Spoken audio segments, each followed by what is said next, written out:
Welcome to the 2024 AAM Annual Meeting and Museum Expo. The general session and keynote presentation will begin in 10 minutes.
Welcome to the 2024 AAM Annual Meeting and Museum Expo. The general session and keynote presentation will begin in 5 minutes.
and welcome to the American Alliance of Museums 116th Annual Meeting and Museum Expo.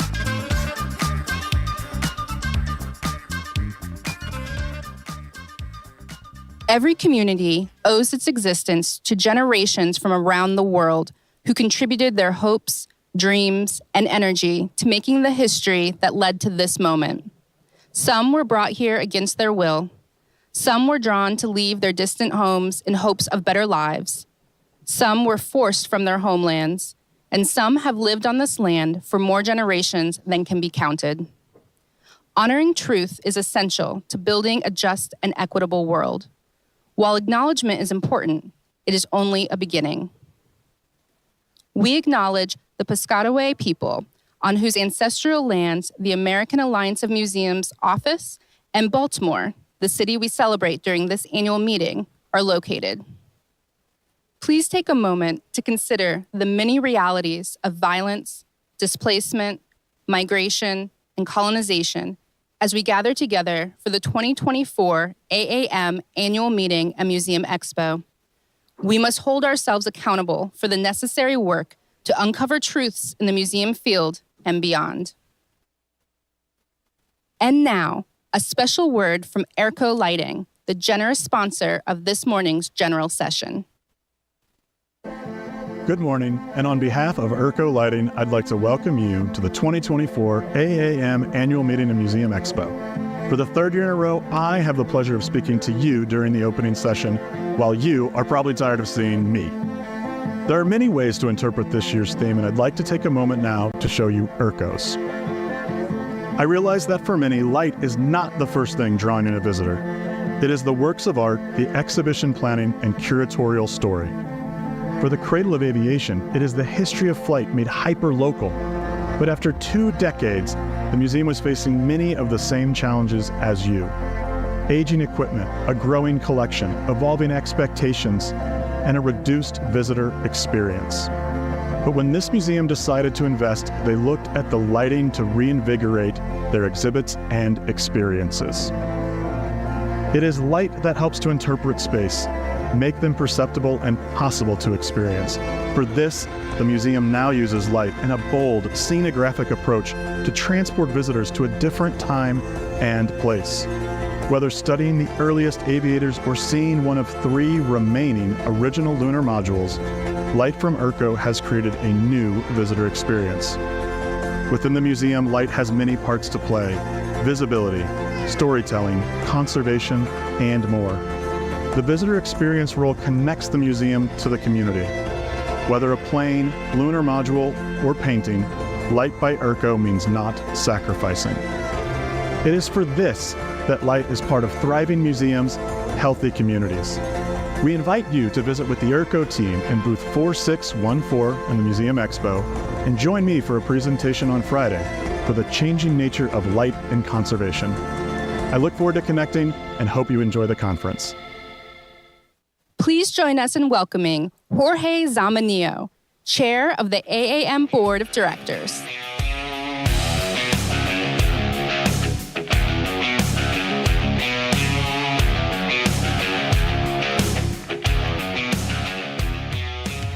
Good morning.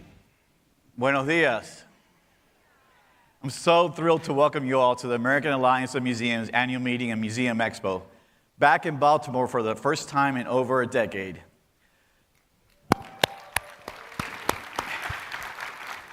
Let me start by sharing our deepest gratitude to the co-chairs of our local host committee, Usman Naeem of the Baltimore Museum of Art, Susan Magsamen of the International Arts and Mind Lab at the Center for Applied Neuroaesthetics at Johns Hopkins University. Thank you. Join me in a round of applause for both of them, and all the incredible volunteers for the Baltimore community for all they have done to welcome us to this great city and plan for such an incredible experience for all of you. Thank you. On behalf of the AAM staff and board of directors, I also want to extend my deepest and sincerest gratitude to each of you in this room for joining us here in Baltimore for the next few days of learning, inspiration, and connection with each other. Thank you for being here. Yesterday evening, we had a special ceremony to honor the individuals, programs, and institutions recognized this year by the AAM Board of Directors for their leadership and excellence within the museum field. These honorees include some of the most promising rising stars in the field, as well as those who have had a significant impact in careers spanning many decades. They also include those whose work is breaking new ground and moving the field forward in ways that can inspire us all. I want to take a moment this morning to recognize all those honored this year. Please hold your applause while I announce all the names in each category. Receiving the 2024 Nancy Hanks Memorial Awards for Rising Stars are Amber Angeloni of the Cumber Museum, Robert Chavez of the American Museum of Natural History, Andre Lujan of Texas Through Time, Tamara Maxey of the Gold Nugget Museum, and Chris Moorhead of the Indianapolis Museum of Art at Newfields, Miguel Orellana of the Natural History Museums of Los Angeles County, Joshua Ramirez of the J. Paul Getty Museum, K.T. Todd of the Children's Museum of Pittsburgh, and Stephen White of the Center for Science and Industry. Let's hear it for these 9 inspiring rising stars.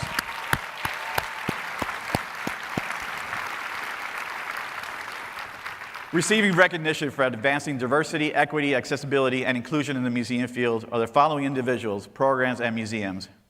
Jenny Martin of the Children's Discovery Museum of San Jose, Kazette Solomon of the Museum of Art, RISD, from the Center of Science and Industry, the program, The Color of Science, from the Boston Children's Museum, the exhibit, You, Me, We, from the Smithsonian American Art Museum, the Jordan Schnitzer Museum of Art at the University of Oregon, the Boise Art Museum, the Utah Museum of Fine Arts, the Whatcom Museum, and with support from the Art Bridges Foundation, the exhibition Many West, Artists Shape an American Idea, and the First Americans Museum in Oklahoma. Let's have a round of applause for all these incredible honorees.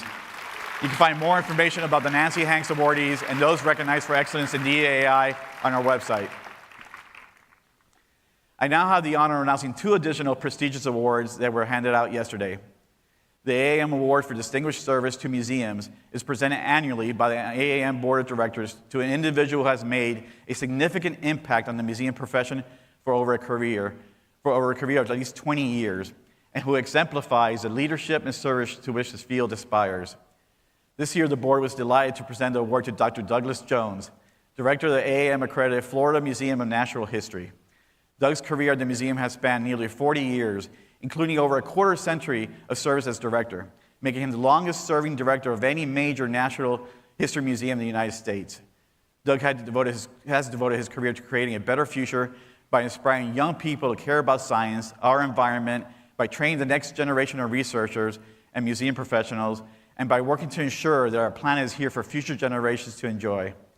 Doug has graciously prepared a video for us to share with you today. Let's take a listen.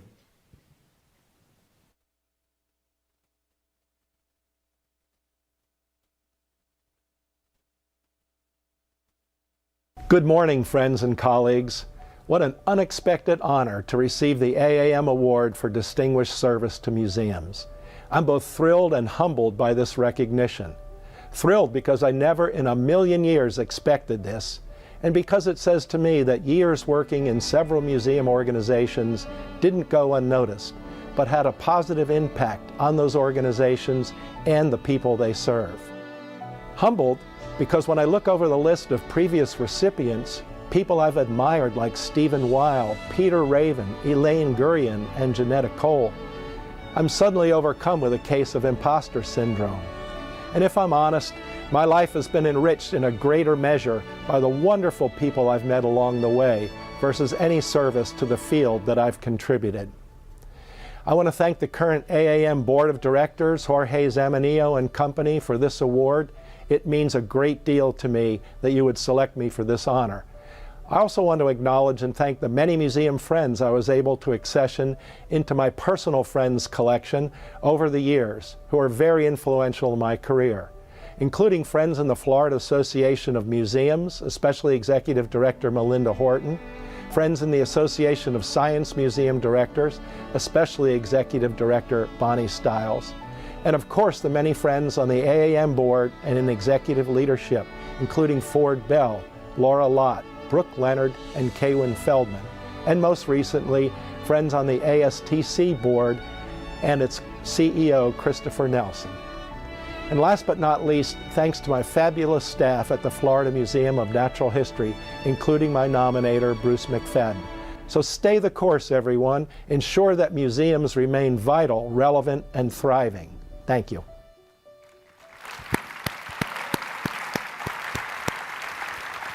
Congratulations on this well-deserved recognition, Doug. It was a true honor for me to have the opportunity to hand out the Chair's Leadership Award this year. This award is reserved for rare occasions to honor outstanding leadership and extraordinary accomplishments in the museum field. So rare, in fact, that it has only been given out 3 times in the past. This year, we recognize a trailblazing leader, Carlos Tortoledo, and the National Museum of Mexican Art for their lasting impact in the Chicago area and around the country. Carlos founded the museum in 1982 as a community-focused institution dedicated to social justice, education, and accessibility. Under Carlos' leadership, the museum became one of the most prominent first-voice institutions for Mexican art and culture in the United States, home to one of the country's largest Mexican art collections and the first Latino museum accredited by AAM. Throughout his 4 decades in the museum field, Carlos served as a powerful advocate for change, calling out racism, inequities, and barriers to access. Though Carlos retired last year, the National Museum of Mexican Art will continue to serve as a model for other institutions for years to come. Carlos has also prepared a video to acknowledge this moment.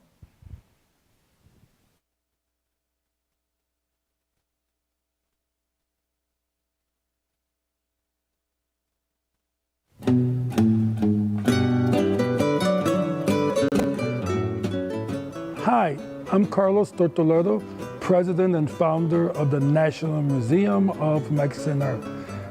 I am a former Chicago Public High School teacher, and in 1982, I invited 5 of my colleagues, all teachers, to join with me to help create a museum. The museum is located in the Pedersen community of predominantly Mexican working class community. I've always believed that the museum should be a part of the community, not apart from the community. From the onset, I wanted to do what museums traditionally do, which is have great exhibitions, have a great collection, and also do educational programming. But at the same time, I thought museums can do more, should do more, and must do more.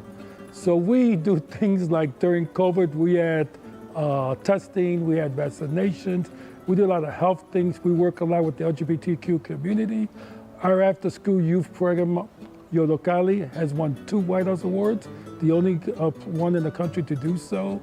We do a lot of performing arts events, and we see the museum also as a community center. I want to thank Jorge Samanillo and the entire AAM board for this award, and I need to thank the tremendous board and staff we have at the museum. Thank you.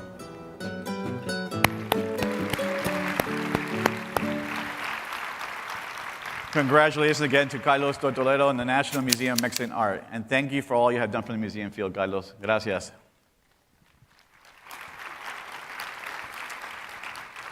Just last month, the AAM Board of Directors was delighted to announce an exciting new chapter in the organization's 118-year history with the appointment of Marilyn Jackson as AAM's new president and CEO.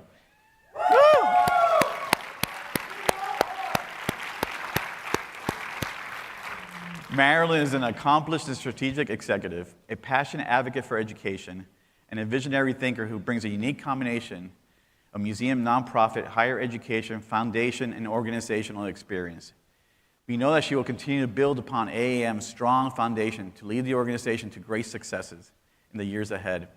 The board and I can't wait for you to get to know Marilyn as she embarks on a year of listening and learning.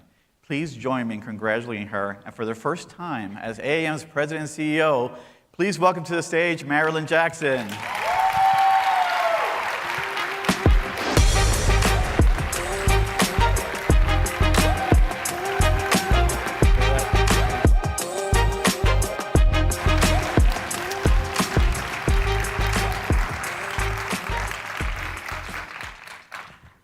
Good morning, and welcome to the 116th American Alliance of Museums Annual Meeting and Museum Expo.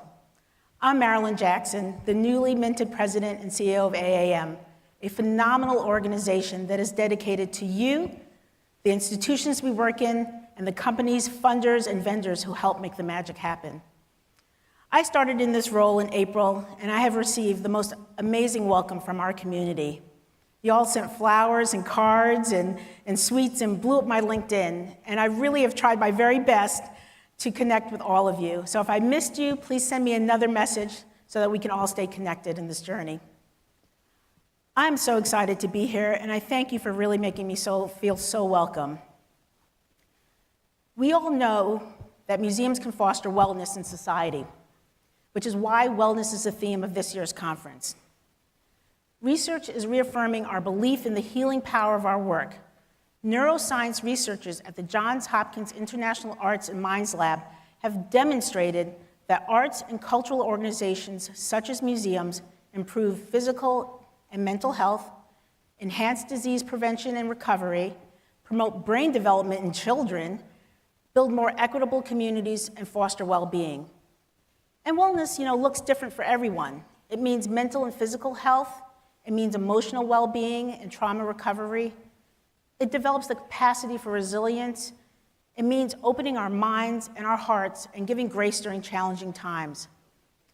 And so when we talk about wellness for our visitors, our communities, and our society, we can't forget about wellness for you and your colleagues. I want to take a moment to acknowledge that there's a lot going on in the world right now, and many of us are experiencing heartache due to natural disasters, wars, violence, and the collapse of the Key Bridge here in Baltimore. Over the next few days, as we connect and learn from one another, please make time to care for yourselves. Our meetings team at AAM has created wellness and self-care lounges so that you can make space for yourself, recharge and rejuvenate, and we can show one another the kind of empathy and compassion that museums pride themselves on. Well, I want to take a moment to share a little bit about myself and my passion for the field. I grew up in the Flatbush section of Brooklyn, New York, and my mother was an educator who started her teaching career working with families who were first-generation immigrants from Puerto Rico and the Dominican Republic. And as an immigrant herself, my mother, from Jamaica, my mother understood the importance of literature for young students to find themselves in this new land and develop their own authentic voice. She also understood the power of museums to educate, inspire, connect, and transform. So my brothers and I, we grew up in gardens and museums, historical houses, and we even went to living museums. And we visited places like the Brooklyn Children's Museum, the American Museum of Natural History, the Brooklyn Museum, and one of my mom's very favorites was the Cloisters, where we spent many Sunday afternoons. My parents, they didn't camp, we didn't explore nature, we didn't go to national parks, we didn't hike other than to the subway station, and other than our annual trip to Jamaica to visit our grandparents, we didn't travel, but museum visits were our excursions and our adventures. They introduced us to new spaces and places. They transformed the things we read about in books into real life. These experiences, they transported us to ancient times, but also made us think about the future and who we wanted to be. As a high school student, I fell in love with the Metropolitan Museum of Art, and I took full advantage of the suggested donation on days when I needed a restorative break from the trials and tribulations of a very overcrowded public high school. I went on to college and I studied biology and sociology, and it was during my first postgraduate job as a database manager where I learned that I had a knack and a passion for marketing. That led to business school and nearly a decade in corporate marketing. But it was when I had returned to Chicago from a couple of years in California that I got a call asking if I was interested in working at the Museum of Science and Industry. Despite my childhood in all these wonderful museums and gardens, the idea of working at a museum never occurred to me. I honestly had never seen or met a museum professional who was a person of color. I had no idea what to expect, and I had 3 kids under 6, and the museum was a mile from my house, so I thought, hey, I threw caution to the wind, and after a very rigorous and very long interview process, I landed the job. And I loved it. I loved the collaboration with the exhibit and design department. I enjoyed working with education and visitor services on developing guest experiences. I met some of the most creative and most ingenious people I've ever known. And it was here that I first experienced what AAM could do for my museum. Each year, we eagerly awaited for our teams to come back from the annual meeting with the newest innovations, technology, exhibitions, and approaches. They brought new ideas that would shape our offerings for years to come. I spent 6 years at the Museum of Science and Industry, where I opened 4 permanent exhibits, more than 16 temporary exhibits, led a complete rebrand, and helped launch a capital campaign. My next stop was the Chicago Architecture Center, a place that leverages more than 400 volunteer docents to educate more than 600,000 guests a year through tours, programs, and an annual architecture festival. This is where I learned the power and reward in volunteerism. And AAM understands the importance of a robust volunteer corps, which is why we are investing $1 million in our museum community. And one of the focuses is on developing an inclusive volunteer program. Since that announcement, the Alliance has expanded opportunities to get involved. So whether you want to help advocate for museums, contribute to thought leadership, or grow opportunities for connection among your peers, we have ways for you to engage. After 6 years at the Chicago Architecture Center, I joined United Way of Metro Chicago, where we worked to build stronger Chicago region. But I couldn't stay away from the museum field for long, and after a 2-year pandemic and setting up COVID response funds for the city of Chicago and the state of Illinois, I was drawn back to the sector to run the Muhammad Ali Center in Louisville, Kentucky. The center mobilizes the legacy of one man, an American icon, a global icon, in ways that inspire, transform, and empower, especially empower young people. I started the center in early 2022, a really scary and financially uncertain time for museums. The 2009 economic stimulus bill taught us that financial relief from the federal government was not a given for museums. So when the pandemic hit, AAM leveraged its decades of advocacy work and invested over 1,600 hours to fight for pandemic funding for museums.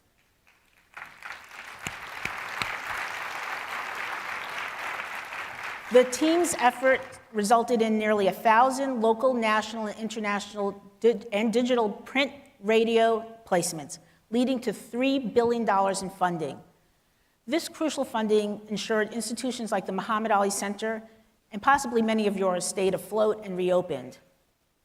And with more than 14 years of direct experience in institutions like yours, I understand how very, very challenging this work can be, but I also know how very rewarding it can be. I'm so passionate about museums and their impact on our communities, which is why I was excited to come to the Alliance to leverage my experience to galvanize, connect, and strengthen our museum community. I've been in this position for just 4 weeks, and I found a team at AAM that is fully committed to this field. I have truly been awed by their level of passion and care and belief in the power of museum professionals to change the world. In fact, many of them, like many of you, have dedicated their entire careers to the field, and I'd like to take a moment to recognize just a few of our team members. Dean Faylis recently celebrated his 30th anniversary with AAM.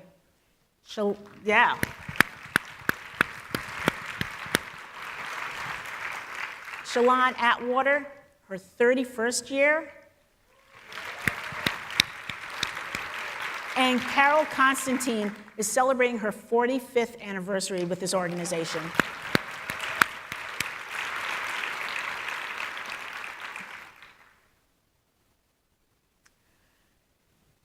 AAM is more than one annual conference.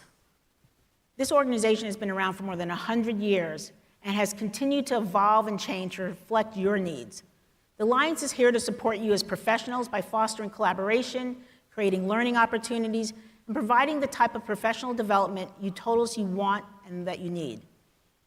AAM is a reflection of your values, your challenges, and your opportunities. And I truly believe that AAM is you, and you are AAM. And I want to share some highlights of what we have accomplished over the past year. Last year, we launched the Future of Museums Summit, a 2-day virtual convening to help museum professionals anticipate the changing landscape and develop strategies to prepare your museums for the future. So mark your calendar for October 29th and 30th for the second year of this incredible event. And this year, the summit has an open call for speakers, so don't be shy. Submit your proposals and your ideas. The team has also redesigned your member resource library with new functions to help you find the resources you need and the inspiration you want when you want it. So you can browse over 2,000 articles, tip sheets, guides, and on-demand programs. And this year, we've included 20 new programs covering topics from financial sustainability and accessibility practices to measuring social impact and managing effective volunteer programs. Each year, we conduct several research projects, and we just released the updated Museum Board Leadership Report. Last conducted in 2017, the new report aims to support museum directors and boards in assessing and addressing challenges around diversity, culture, and finance. I won't go into all the details here, but to learn more, join a debrief session tomorrow afternoon at 2:20 with our research partner, Slover Lynette, and the sponsor of the report, Northern Trust. Volunteers have told us time and again how their services help them develop and grow personal connections, enhance their job prospects, and demonstrate leadership. We're working to build a comprehensive and inclusive volunteer program to support the hundreds of members who are currently volunteering and those who want to raise their hands and join us. There are so many ways to get involved. You can moderate one of the new online museum communities, you could write an article for a blog or for the museum magazine, or you can serve as a peer reviewer for our museum assessment program or the accreditation program. AAM has also creates important networking and connection opportunities. Year-round, you can connect with colleagues in 20 peer communities on Museum Junction to share advice and resources. And last year, our online community added 17 new peer communities, and the engagement has grown nearly 20%. So while you're here, think about how you can get more involved. For those of you who are not official AAM members, now is the perfect time to join. And over the next few months, I'll be hitting the road and the Zoom rooms to hear directly from you about the issues that are important to you. Feel free to reach out to me. I'm really eager to listen and collaborate with you as we begin to shape our next strategic plan, which will launch in 2025. Our team works hard to support you, but we're only as strong as you, and we can't do the work without you. As an alliance, we make our museums thrive, and I'm excited to be here. It is an honor and a privilege to serve this organization and all of you, so thank you.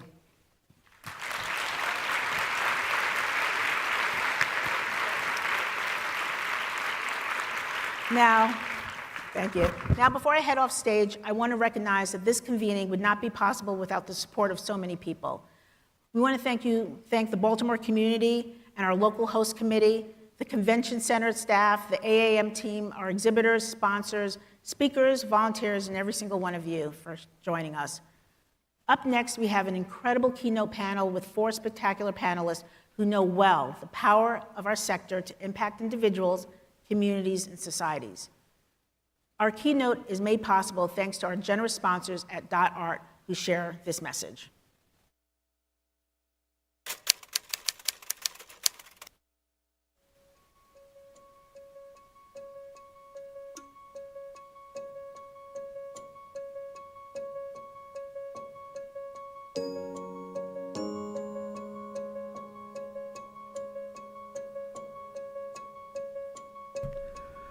Last year in Denver, the .art Registry gave a standing room only presentation on art therapy in museums in support of our charitable art therapy initiative. And this year, the theme of this AAM meeting is Thriving Museums, Healthy Communities. At .art, we believe strongly in the role art can play in our mental health and wellness, and we invite you to experience art with wellness in mind by visiting our art therapy boards in the hallway, powered by our ID.art platform. Please join us today at 1:30 p.m. in Solutions Theater 2 for the premiere of a short film, The Healing Powers of Art, and to learn more about the therapeutic benefits of art in museums and communities. I strongly believe in the healing powers of art. The healing powers. The healing power. Healing power. Healing power. Healing powers of art. I really enjoy and I really believe in the healing power of art.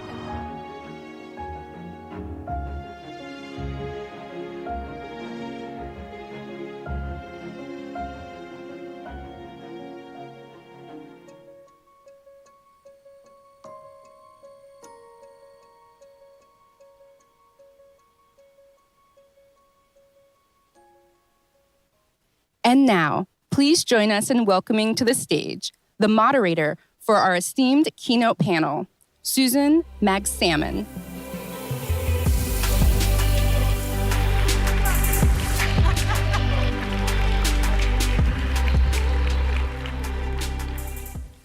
Well, good morning. It's really a pleasure to be here. And I just want to say, welcome to Baltimore. I'm a Baltimore girl, and I'm so happy that you're here. It's a great town. It's a really great town, and it's really wonderful to have you here. So I'm going to talk for a couple minutes, and then I'm going to invite our amazing panel up. And to really begin to get us started, I want to just share a couple of comments with you. First of all, AAM has been an amazing community. I have loved being part of the host committee. And the truth of the matter is that I love museums and cultural institutions in all of your beautiful forms. In many ways, I think that museums and cultural arts organizations literally brought me up and shaped me. And so I feel like for so many reasons, this gathering for me is like coming home. From you, I have learned compassion and empathy, inclusion, creativity, and the importance of connection. So I truly want to thank you from the bottom of my heart. So it took my co-author and I, Ivy Ross, 4 years to write the book, Your Brain on Art.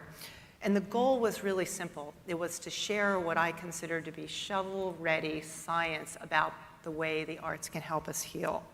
And in just 6 days, the book became a New York Times bestseller, which blew me away. Thank you. I mean, these are the kinds of things that you don't think about when you're growing up. And we got a phone call from our publisher, and I said to my co-author, this is either really good news or really bad news. And so we are now in our 11th printing, and we are in over a dozen countries around the world, which is really spectacular. And since the book has come out, we've heard from people around the world that have basically said 3 things. The first is that the book validates what they already knew about the power of the arts in their lives. Secondly, that the book has given them permission to be more creative and more curious and more alive. And then the third is that the book has put words to what they already knew. I believe that the book has been so resonant because the world is really hungry for better solutions for our families, for our communities, and for ourselves. So the book makes a bold claim. We are standing on the verge of a cultural shift in where the arts and culture and aesthetic experience can deliver potent, accessible, and proven health and well-being and learning solutions to billions of people. And in writing the book, we had an opportunity to talk with many indigenous cultures, and we learned that there are still over 5,000 tribes around the world. Many of these groups don't have a word for the art because it's how they live their lives. And I think that's super important. This petroglyph is believed to be 226,000 years old. And if you look at it carefully, you can see these really beautiful impressions of hands and different size hands. And these are still the same tools that we use today to create our world. So, we humans have been both makers and beholders since the beginning of time. And in writing the book, I had an opportunity to meet with evolutionary biologist E.O. Wilson, who was at Harvard. And he made the point that these experiences are the gateway to transformation and transcendence, and that they're essential for the human species to have evolved. But the only way that we can experience arts and aesthetic experiences is through our senses, the way we bring the world into our bodies. And so just a couple of sort of, I think, amazing things about the way our bodies bring the world in is you visually will process over 34,000 different pieces of information in an hour. Each of your fingertips have over 3,000 touch receptors that are automatically bringing sensory information into your thalamus and your somatosensory cortex and transmitting a cascade of neurotransmitters that help you know how you feel and how you want to respond in the world. Your nose can detect 1 trillion odors, and you have 400 scent receptors. You literally can smell better than a dog, and I think that's really important takeaway. And sound resonates because we're 60% water in just 3 milliseconds. So when you think about these songs that are the autobiographical playlists of your life, in just 3 seconds, you know that song. And researchers are now beginning to understand that we have new senses and maybe as many as 50 new ways to both process information and to be able to make sense of the world. So in the simplest terms, I define arts and culture as creative expression. And I describe aesthetic experiences as the places and spaces and things that impact us. So it's no surprise to, I think, any of us that nature is the ultimate aesthetic art form. And that's because nature is our nature. We lived in nature for 99.8% of our human existence. So what's really wonderful where we sit today is that science is now proving that we are physiologically and neurobiologically wired for the arts.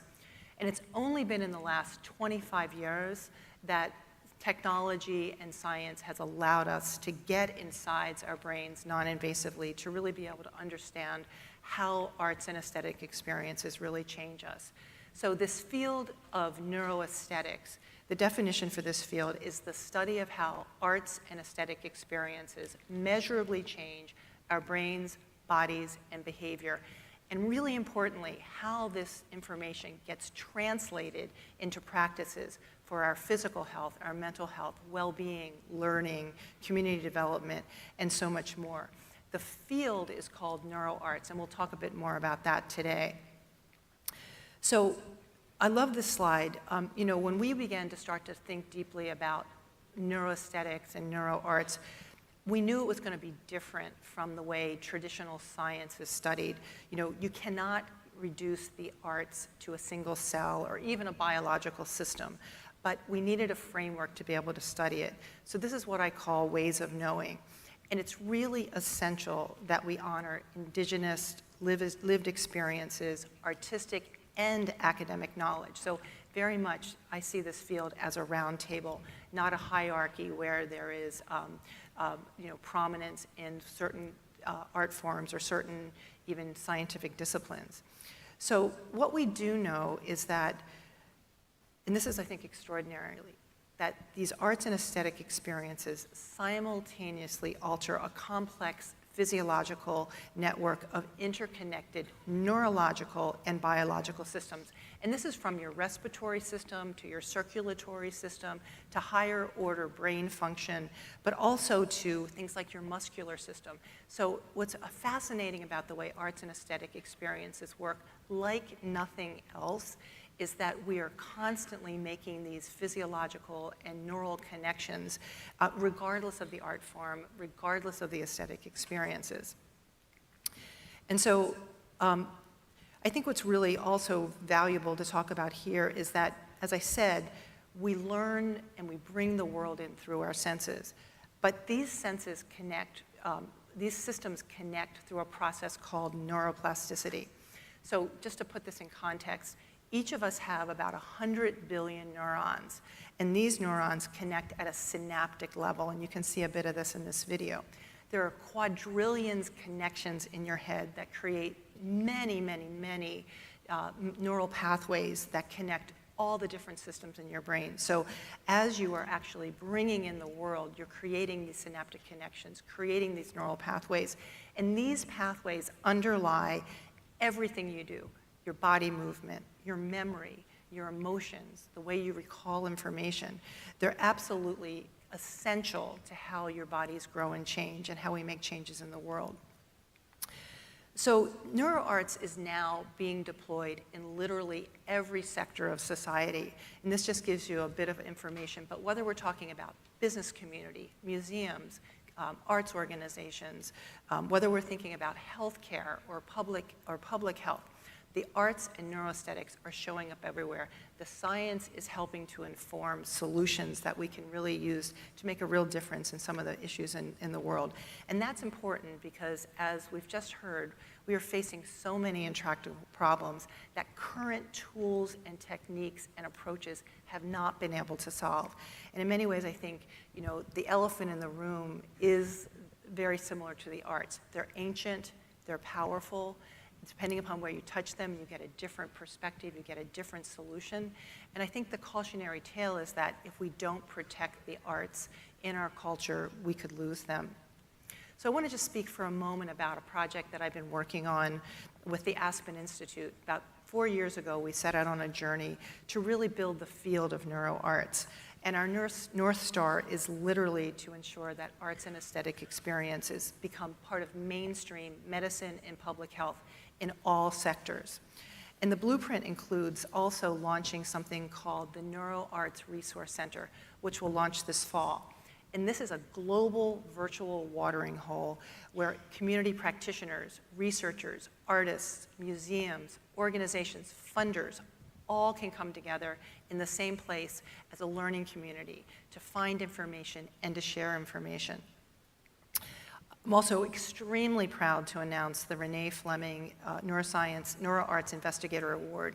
Several weeks ago, we awarded 7 participants, interdisciplinary teams, to start to look more deeply at innovating and researching problems using neuroarts in the laboratory, but also in the community. And some of them are also happening in museum environments.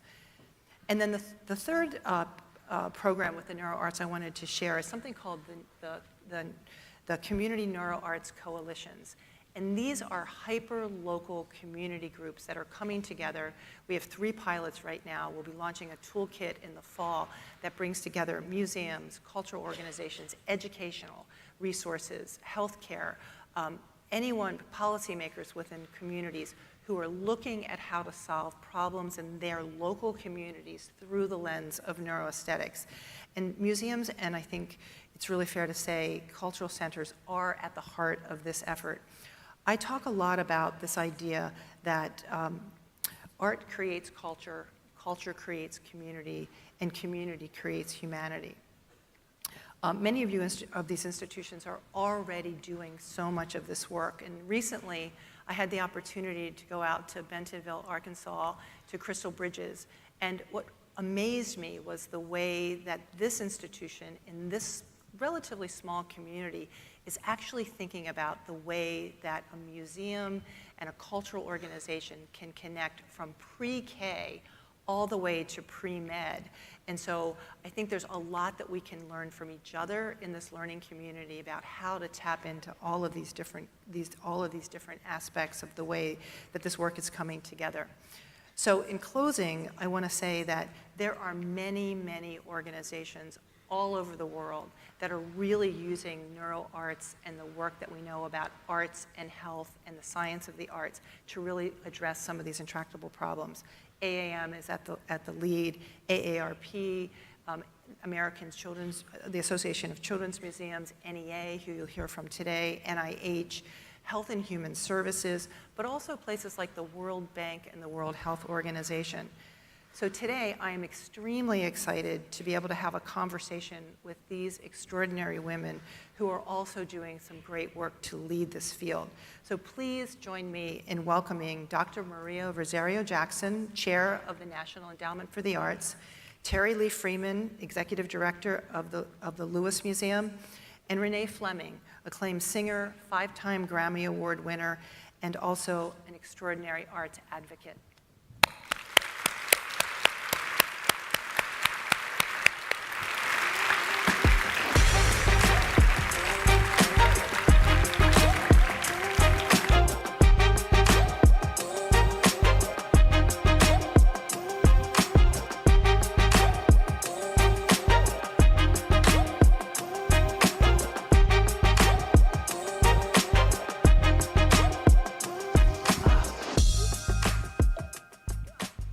Welcome, welcome. Can everyone hear me? I have one of those voices where I ask everyone to move to the front row. So join us. So it's such a pleasure to have the three of you here today to talk about this work.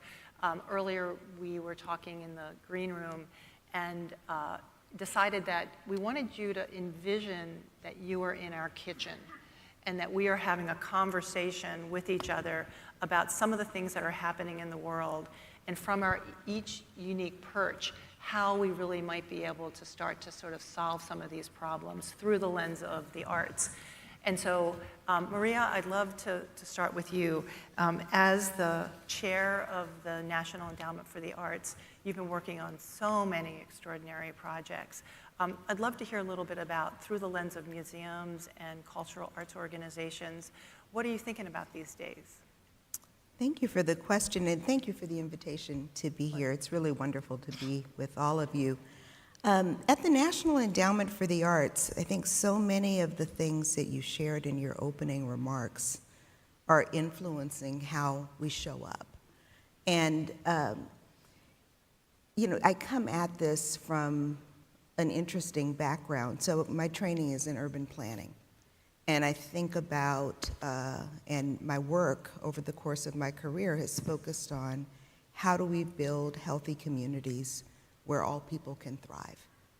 And I think that the arts and museums are a critical element of what a healthy community requires. We're at a really particular moment in history where, as we come out of the pandemic and with so many other complex factors in our world and our lives, we really are summoned to set the foundation for the next version of the sector and the next version of our communities.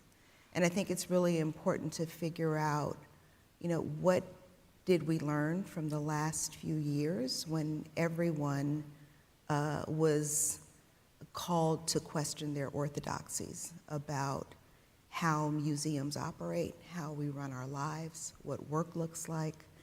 And there's something to be learned from that experience as we move forward. And it's also an environment where not only are we questioning orthodoxies, but we're also learning more about how the arts matter in our lives. And certainly, Susan, the work that you've been doing, the work that Renée has been doing, it's so critical in advancing our understanding of why institutions like museums are actually foundational to a healthy place. One of the things that I've witnessed and hopefully have contributed to in this role as chair of the National Endowment for the Arts is a much more expansive narrative about why the arts matter. I mean, what has been true for decades is that the default argument for why we should pay attention to the arts has been an economic impact argument. And to be sure, it's still an important argument. That said, I think one of the things that I'm experiencing in advancing what is a very robust arts integration agenda at the NEA is that we have interest from other parts of the federal family, and it's not just because of the economic impact. Mm-hmm. It's because of the role of the arts as it relates to healing individuals, healing communities, recognizing that the arts, which allow us to make sense of the world, to ask questions, to express our humanity, to see the humanity of others.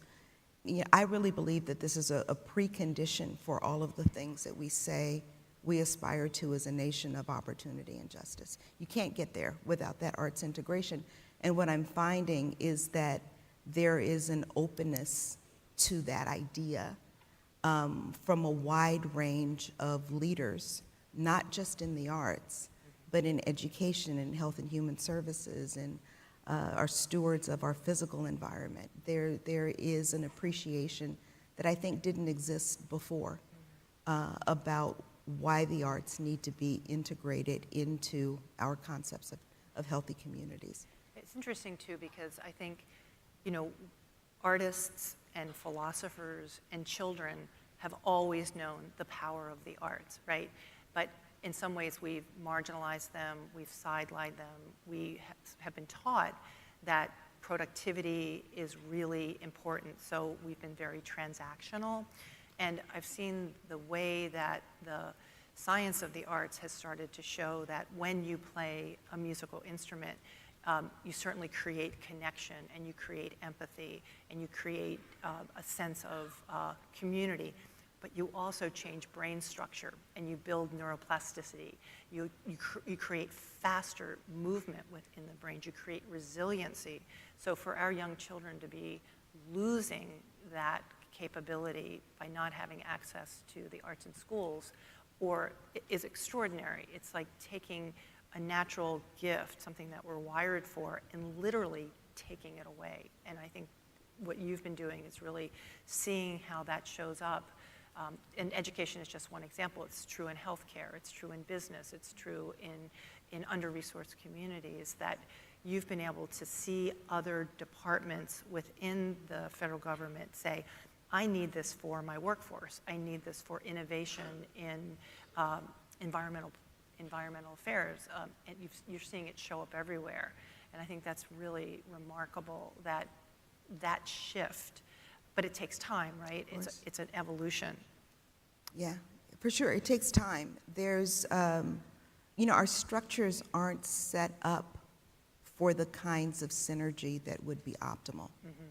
And I think building the structures that allow for the arts to be a normal component of how we plan neighborhoods, or how we think of medical solutions, or any number of the routine considerations that we have to have before us as we think of aspiring to healthy communities. Those mechanisms don't always exist, and the building of those mechanisms, having recognized that there's a demand for this kind of confluence, is really part of the work. It's a movement, and it's also building a field. I think about it like exercise science, or nutrition science, or sleep science. There's now the science of the arts, where it is an equal footing to these other things of whole health, and building that understanding about what that really looks like, and how that gets propagated across all these different sectors. Well, I mean, what's interesting is that the lens that one is able to apply with the kind of research that is now available about the role of the arts really does create a much more nuanced, rich, and complex way of understanding why it matters, right? So when I was early in my career, and I was committed to this integration of arts and culture in how we think of healthy places, I had very well-meaning colleagues that early on would say, you know, why aren't you doing housing? Or why aren't you doing labor, or transportation, or something that looks more like urban planning? But I knew in my core that my work was about integrating arts and culture into concepts of community. And it took a while, but I often now, and for many years, have said that if you look around the world and throughout the ages in strategies to disempower, the first thing that is attacked is one's ability, or diminished or controlled, is one's ability to make sense of the world, to ask questions, to be expressive, to express your full humanity. These are the things that we do through the arts. And if it's so powerful that it has to be controlled, contained, taken away to diminish, then why don't we think of it as core to building up? So that's something I've been able to say for a while, but now you layer this science into understanding what the arts actually can help to deliver and what's at stake is even greater, right, without that. So I think there's an understanding that our democracy relies on people who can see each other's humanity and care for each other, be curious about each other, and the arts are a pathway for that, an essential pathway. And it's democratizing in and of itself. Yes. Yeah. Terri, I'd love to have you jump in at a local level. You are a museum, but you're so much more. Could you talk a bit about how that work is playing out in a very hyper-local way? Sure. So and first of all, let me say good morning. I come to this work now serving as the president of the Reginald F. Lewis Museum of Maryland African American History and Culture, but I come to this work in 2014 as the president of the National Civil Rights Museum at a time when it felt as though a real attack and assault was taking place in this country on Black bodies. It started hundreds of years ago, but it seemed to be a continual refrain of abuses that we were seeing in communities against African American bodies. And so for me, the thinking of the museum was, well, this is great that we have this space with these beautiful exhibitions and this incredible interpretation, but our community needs a safe space. Our community needs a space where they can come in and exhale. And so I have carried that into the work at the Lewis Museum to say, yes, of course we collect, of course we interpret, of course we provide to you incredible exhibits that are art and culture and history. But we're also going to provide you with some programming that may be challenging. It may be, it all should be informative. It may be edutainment. It may be allowing you to create however you need to create. But what we're going to do is provide you, community, with what you need.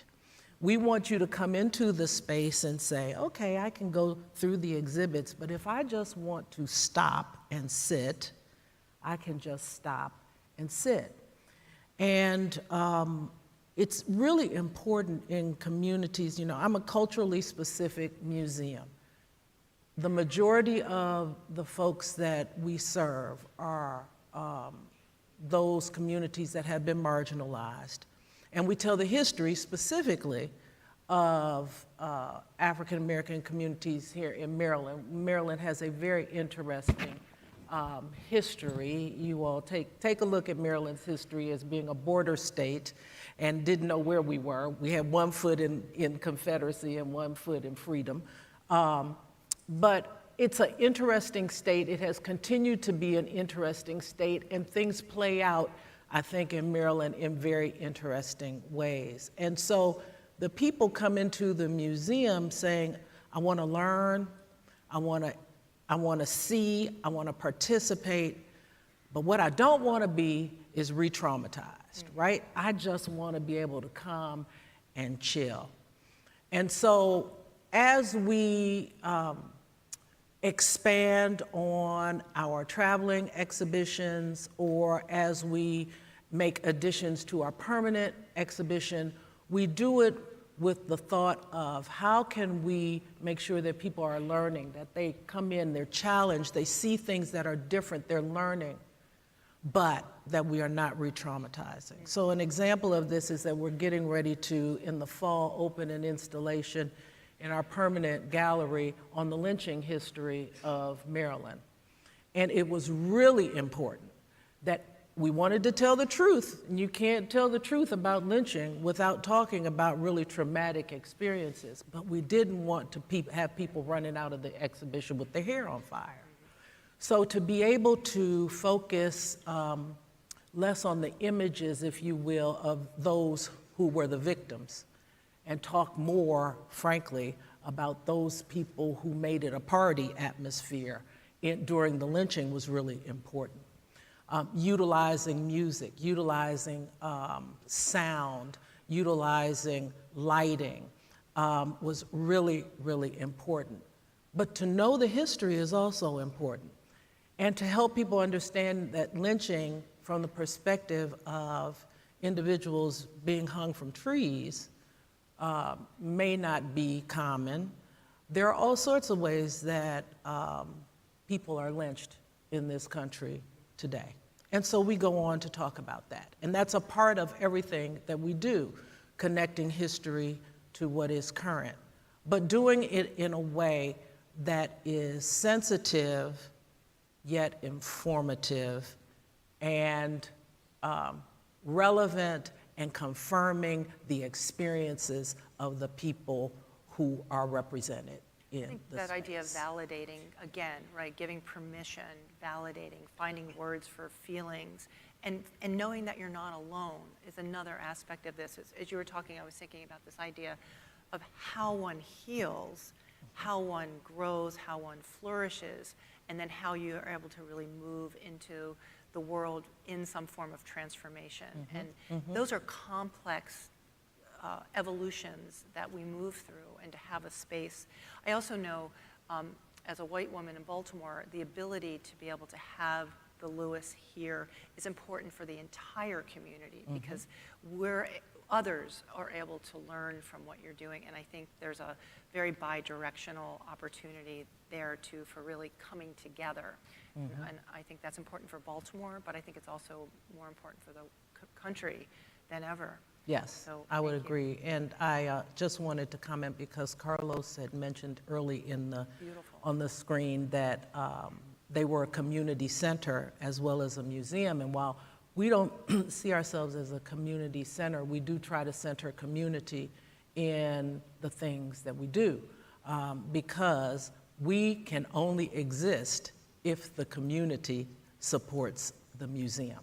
And so we want them to see it as a place where they are comfortable, they learn new things, and even if they are challenged, they're challenged in a very sensitive way. Beautiful. Thank you. So Renée Fleming is here with us today. Renée is in the Hours in New York, and it's spectacular. I saw it first round, and she came down this morning just for this. So I just want to say thank you for coming. Thank you, Susan. Thank you. It's a privilege to share the stage with you all. I love what I do, and I've been very thrilled to be able to do it for a long time. But I got interested in this work because as a singer, I also moved to the administration side, starting in Chicago for 10 years with Lyric Opera of Chicago.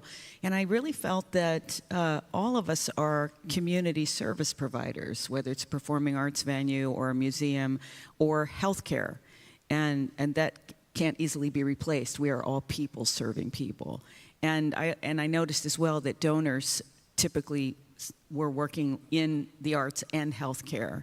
But I needed help because I had difficulty with pain and performance pressure. They went hand in hand, and sometimes in a debilitating way that threatened my career. And so I kept trying to study about it. There wasn't a lot that medicine was saying at the time to help me. They were kind of denying even the mind-body connection way back when.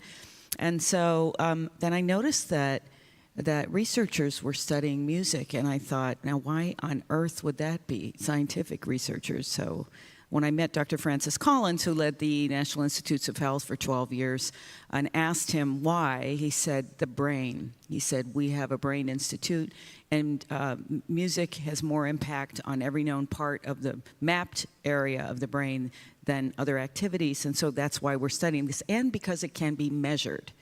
And this has been enormous, the fact that they're funding research now because they can use fMRI, EEG, and various measurements to kind of provide a rigor in research that can ultimately, hopefully, lead to creative arts therapies and therapists being licensed and therefore covered.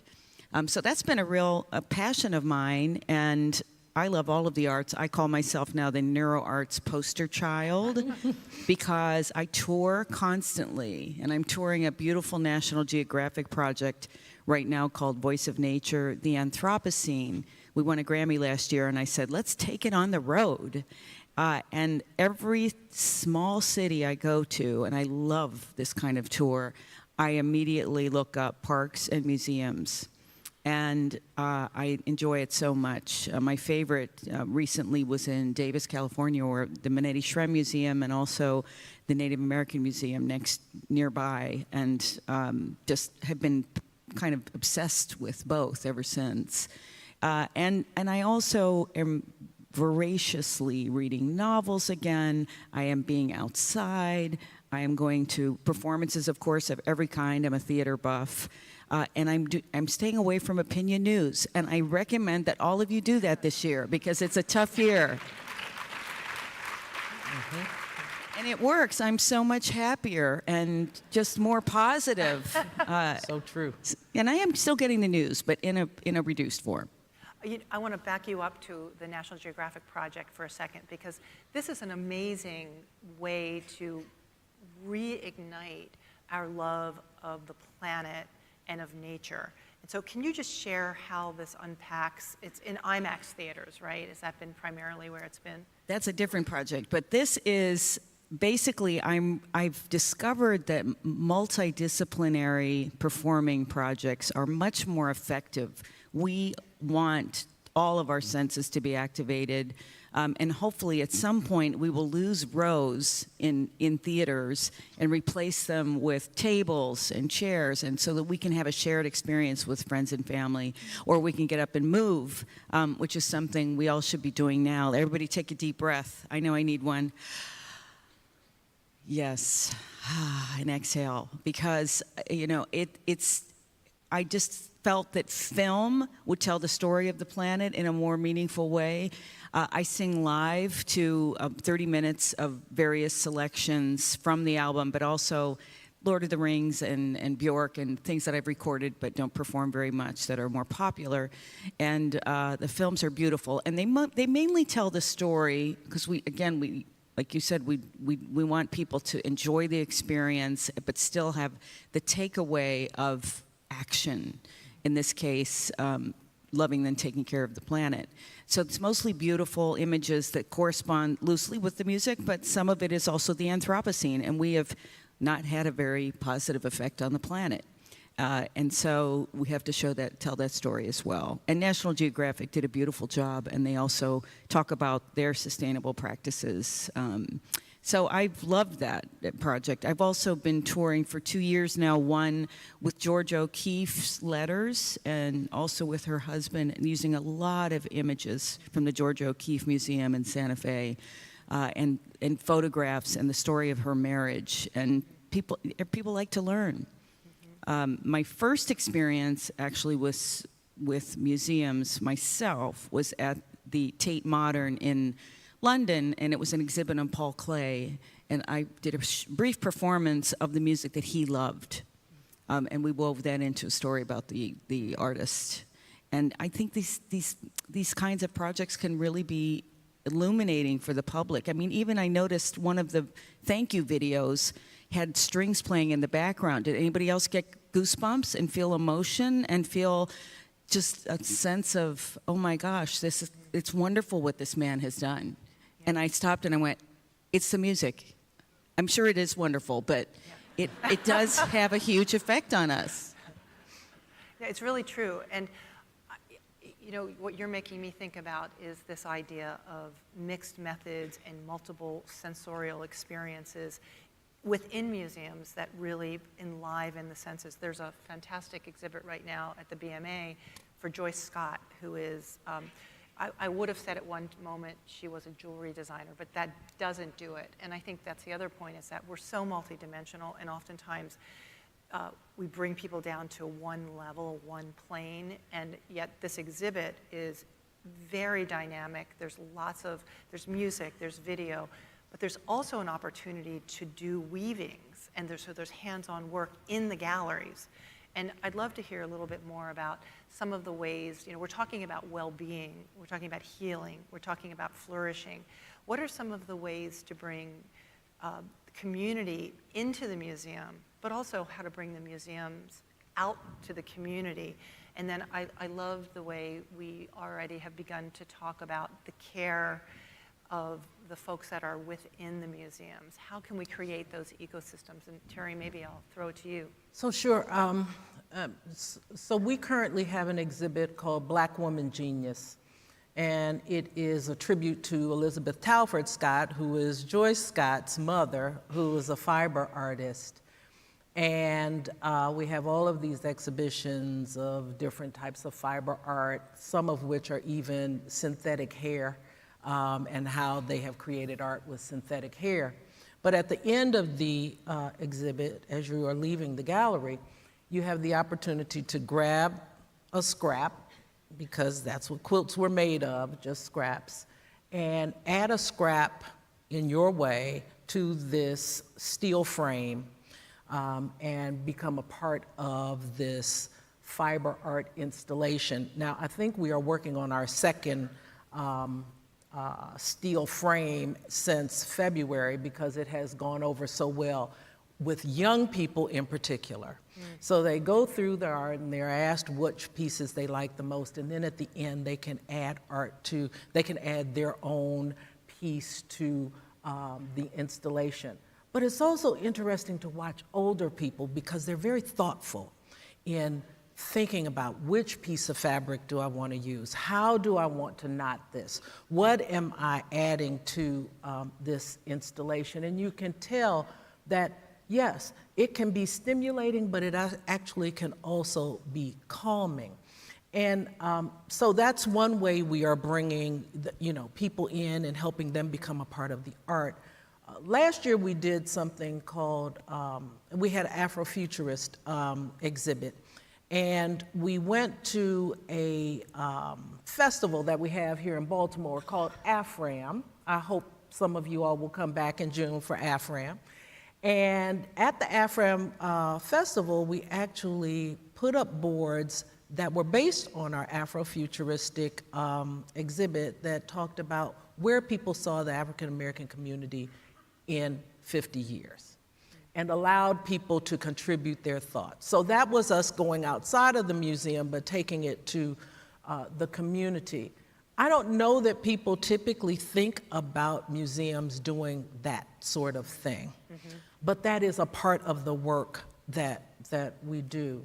The other thing I wanted to add, Susan, is that I have 2 autistic grandchildren, and I know the impact of art on humans and museums on humans by looking at my grandchildren.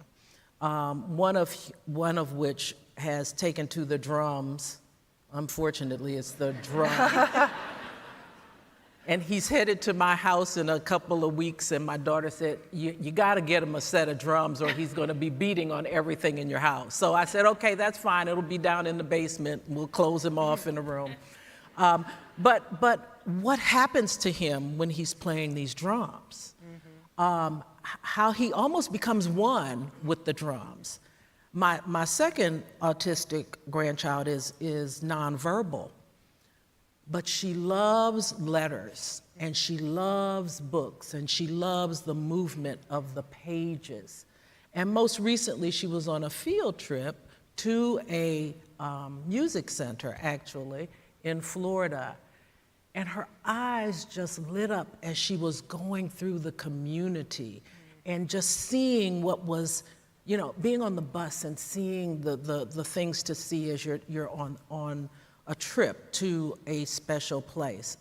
So there's no doubt to me that you've studied the science, you've got the proof, but I didn't even need the science, because I can see it when people walk through the doors of a museum, their entire countenance changes. I think what's interesting, I always say that science is just catching up with the artist, but the problem is policy and funding, right? And making that case in a very strong way. And I think one of the things that, it's not the only thing that science is doing, because I think with autistic kids, for example, we know a lot more about this idea around social cueing and how to create comfort spaces to be able to move into that. And we can do that in lots of ways, often beginning at home and then moving into safe spaces like museums. And so it's really important to understand those dynamics. But Maria, I'd love to ask you, great, beautiful stories about the way your grandchildren are porous and taking in the arts. But in some communities that have been so marginalized, and the arts have really been, and culture have been ripped out of their daily lives.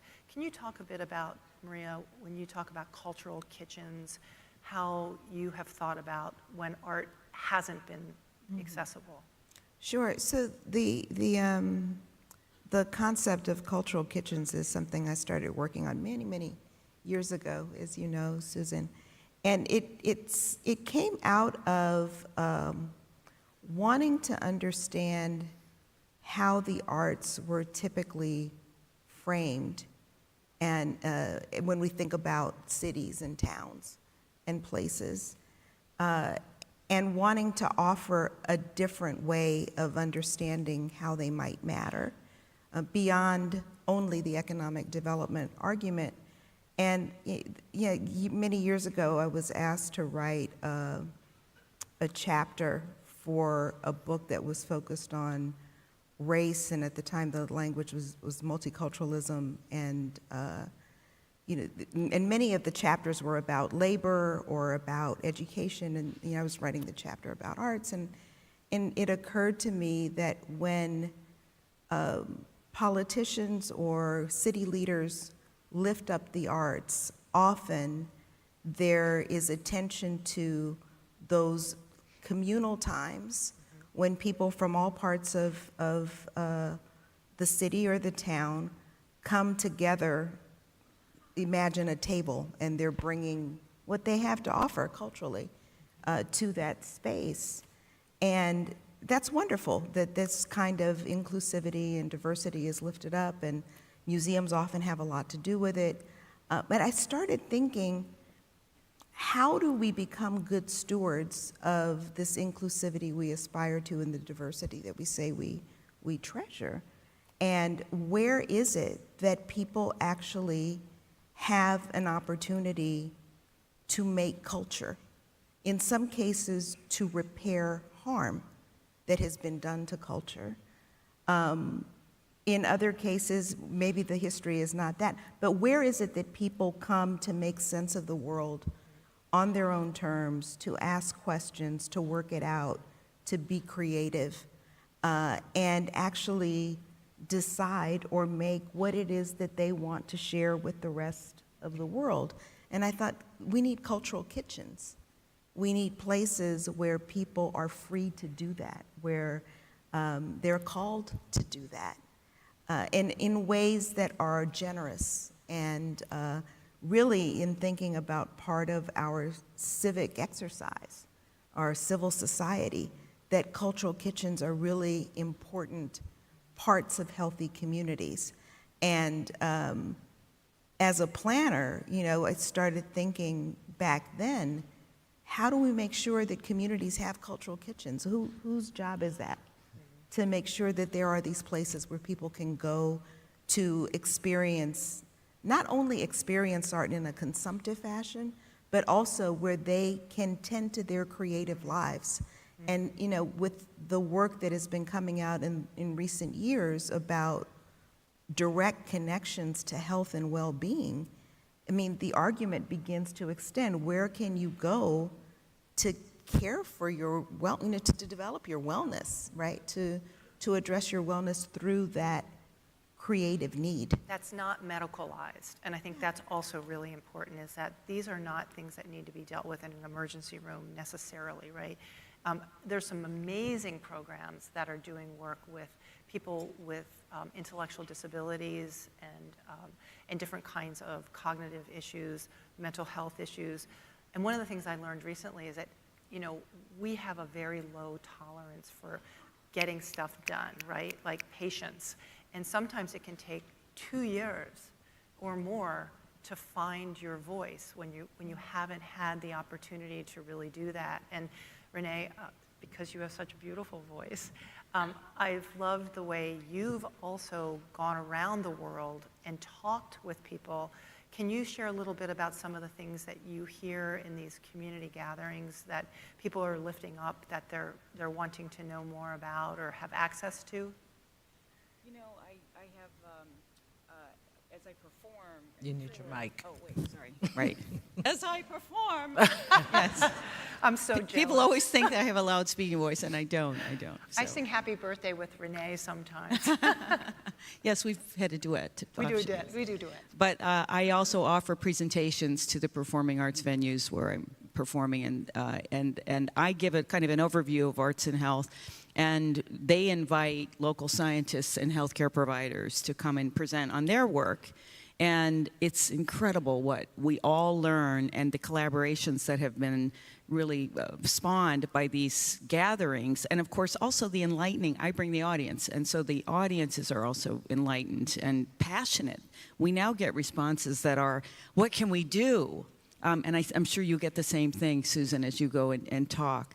And then I was, during the pandemic, I did a webinar that's shared by the Kennedy Center and myself, kind of interviewing people. And people like Surgeon General Vivek Murthy have become wonderful spokespersons for health and wellness through the arts. And his platform has been loneliness and isolation for a long time.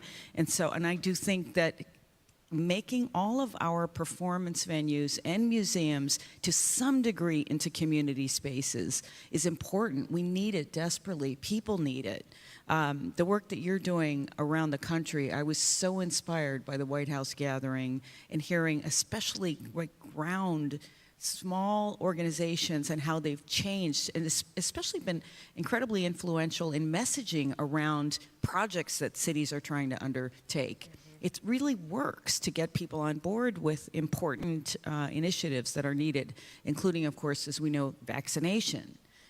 Sing for Hope, who was here with the pianos, had phenomenal performances in Javits Center in New York City that reduced anxiety tremendously in people waiting in line.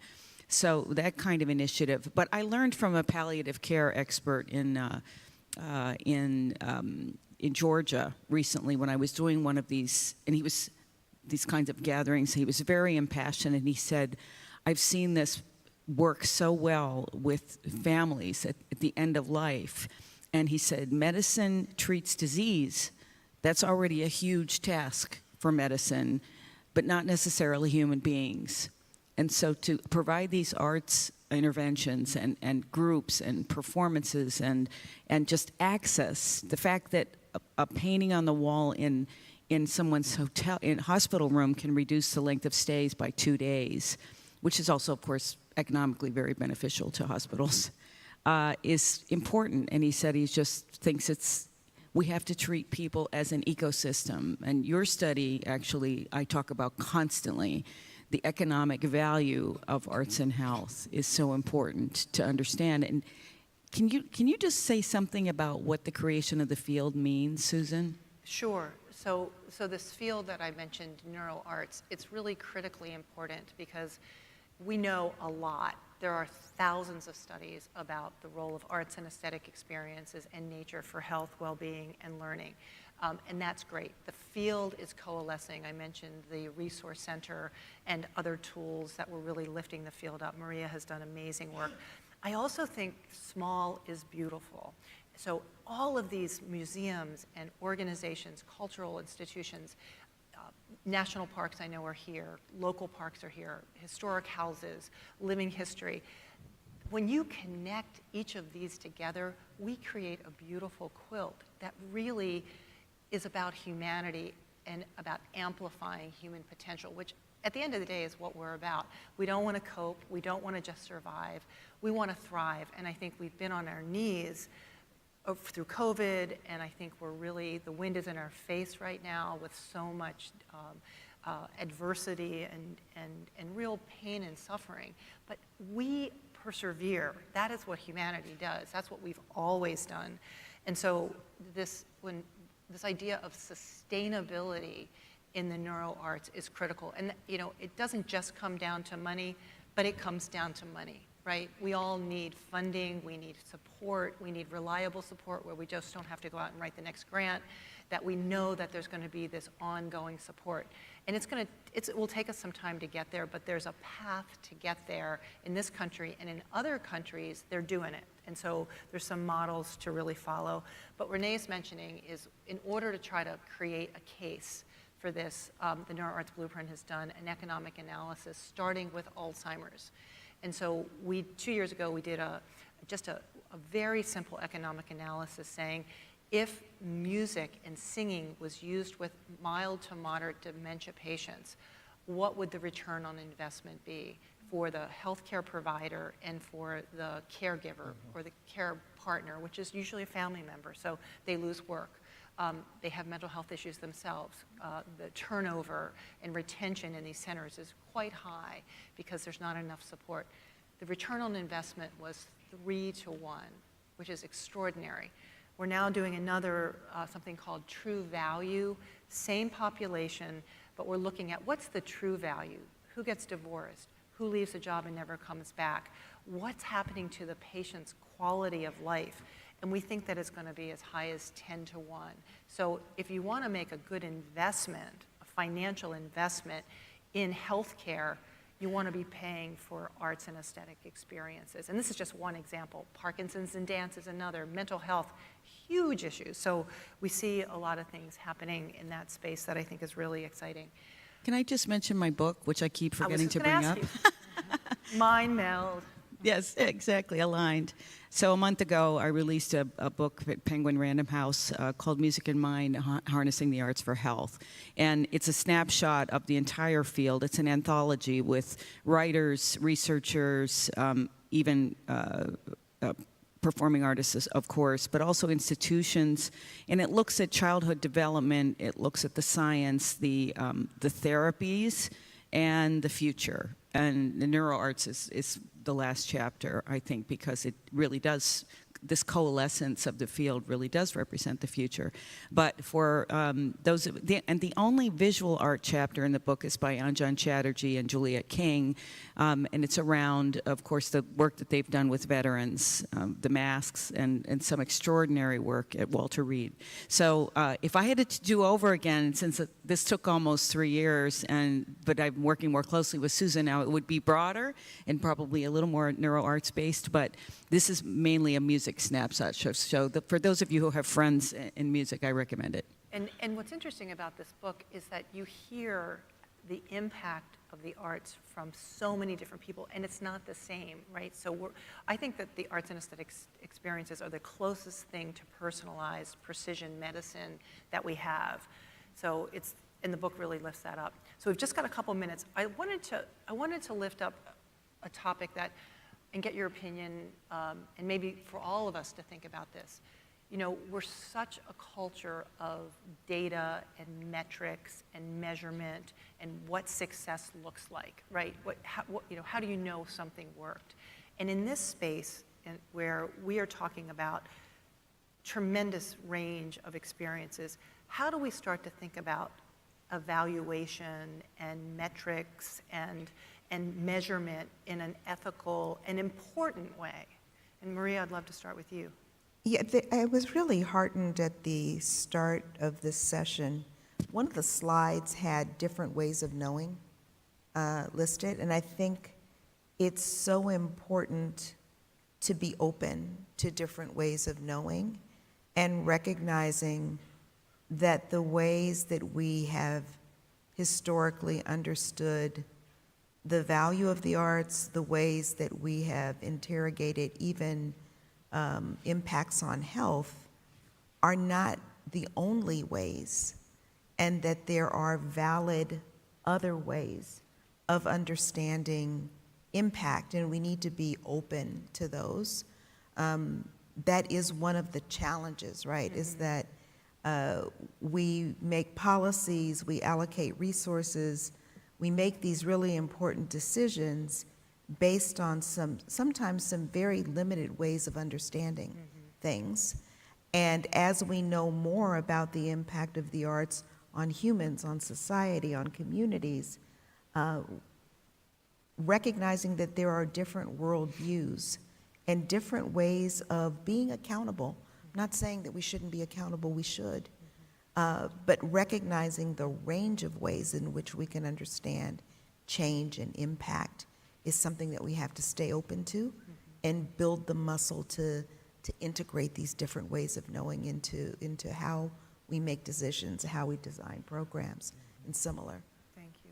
Terri, did you want to add? I just think some data is so important, but everything that counts isn't always measurable, and everything that's measured doesn't always count. Beautiful. And I think when we think of our funding community, I would like them to better understand that, because we can create metrics, but they may not tell you what you really want to know about the impact that the space, particularly an art space, a cultural space, is having on the community.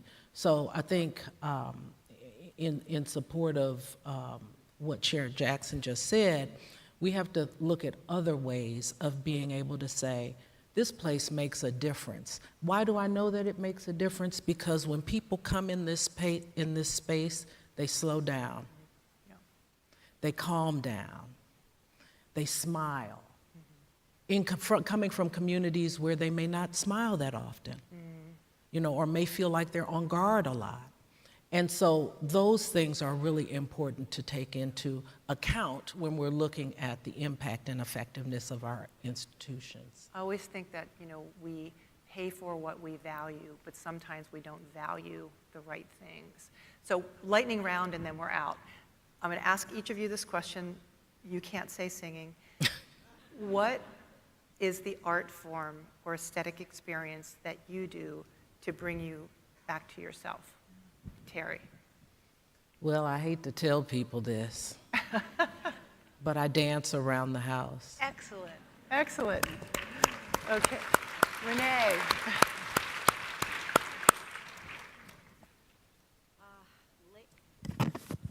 I would say lately it is definitely being outside, just breathing that in, walking. But if outside with public art is even better.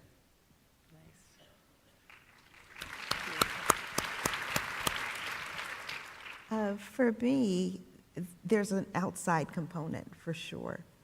Being able to notice, just to be present and notice what's around me is a practice that you have to cultivate. I would say in addition to that, messing around with clay. There's something about the possibility and something about the agency that one has in the possibility of making something, which is in some ways an antidote to just a consumptive way of being. Beautiful. That balance feels important. Beautiful. For me, it's singing, and that's really important because I can't carry a tune. So anybody around me is like, but I do it anyway, and it's really important. So I'm very proud of that. I do it nonstop. I know, this is my Achilles heel. I know every word to almost every song, and I can't carry a tune. It's really, that was what I was born into. So in closing, I want to ask each of you to think about what is it that you do? What is your art and aesthetic experience? And how often do you do it? And can you build that practice to really give you the kind of amplification that's so important to make you whole, but also to be able to move into your work? And I just want to say thank you all, and thank you to our amazing panelists. Really wonderful.